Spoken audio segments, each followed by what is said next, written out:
इस सीरीज का नाम है पोस्टमार्टम सीरीज, जिसके अंदर मैं लोगों के सवालों के पोस्टमार्टम करूंगा। सबसे पहला नंबर लगा है जावेद अख्तर साहब का। इनकी वीडियो सुनिए। अगर तुम्हारी मर्जी के बिना पत्ता नहीं होता तो फिर ये जो दुनिया में इतना अन्याय है, दुनिया में इतनी भूख है, इतनी बीमारी है, इतनी मजबूरी, इतने बलात्कार हैं, इतने हत्याएं हैं, ये इसके सामने हो रहे हैं। ये चाहे तो रोक सकता है, लेकिन ये होने देता है। और ये मुझसे पूछेगा, इसकी मजाल होगी तो मुझसे पूछेगा कि तुमने क्या किया दुनिया में। मैं पूछूंगा अगर ये निकला कि भाई तुमने क्या किया।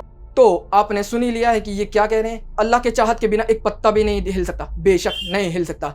उसके बाद की बातों में ये क्या कहते हैं कि भुखमरी, बीमारी और गरीबी, हत्याएं, बलात्कार ये सब हो रहे हैं उसकी आंखों के सामने, वो रोकता क्यों नहीं। तो सबसे पहली बात, जो ये दुनिया है ये एक टेस्ट है।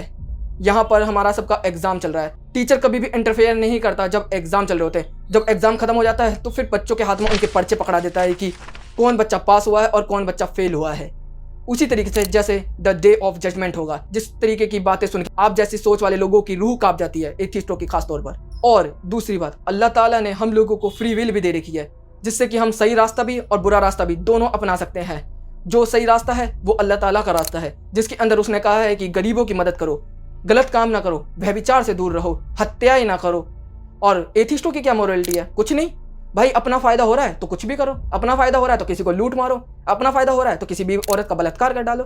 तो इसमें तो एथिस्टों की तो बिल्कुल ही पत्ता को ले, इसमें तो एथिस्ट तो इस चीज़ के अंदर बोल ही नहीं सकता हम लोगों से। मैं आपकी बात को और बड़ी करता हूँ, अगर अल्लाह ताला हम सब लोगों को इन चीज़ों से रोक देता तो हम लोग भी वैसे ही हो जाते जैसे कि आज फरिश्ते हैं, कि अल्लाह ताला उन्हें हुक्म देता और वो केवल अल्लाह ताला के हुक्म को बजाते हैं, उसके खिलाफ नहीं जाते। लेकिन हम इंसान हैं, हम लोगों को फ्री विल दी गई है। हम चाहे तो सही भी कर सकते हैं, चाहे तो गलत भी कर सकते हैं, चाहे तो उसकी बात मान भी सकते हैं और चाहे तो नहीं भी मान सकते। उसकी बातों को हम अपना भी सकते हैं और इनकार भी कर सकते हैं। तो ये होता है असली चीज़, ना कि आपकी तरीके से कि ये सब क्यों हो रखा है। और आपकी बात मैं और बड़ी कर देता हूँ कि आप कह रहे हैं कि ये सारी चीज़ें खत्म हो जाती तो फिर क्या आपको पता चलता कि क्या बुरा है क्या अच्छा है? क्योंकि मैं किसी बंदे को भूख में उसकी मदद करता, आप क्या कहते हैं दुनिया भर करती है, इसमें कौन सी बड़ी बात हो गई? नहीं होती कोई बड़ी बात। क्यों?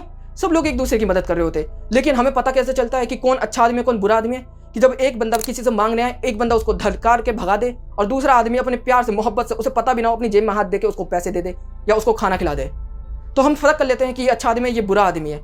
और इसी तरीके की मैं और भी इनकी बातों के पोस्टमार्टम लाता रहूँगा, या चाहो तो तुम कमेंट बॉक्स में बता सकते हो कि किसकी बात को मैं डिबंक करूँ, मैं वो भी करूँगा। और मैं भी ये देख लूँगा कि लोगों को किस चीज़ के जवाब की ज़्यादा ज़रूरत है, तो उसको भी हम लपेट लेंगे।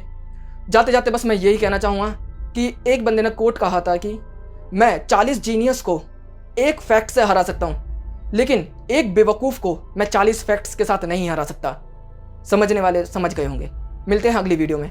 अस्सलाम अलैकुम।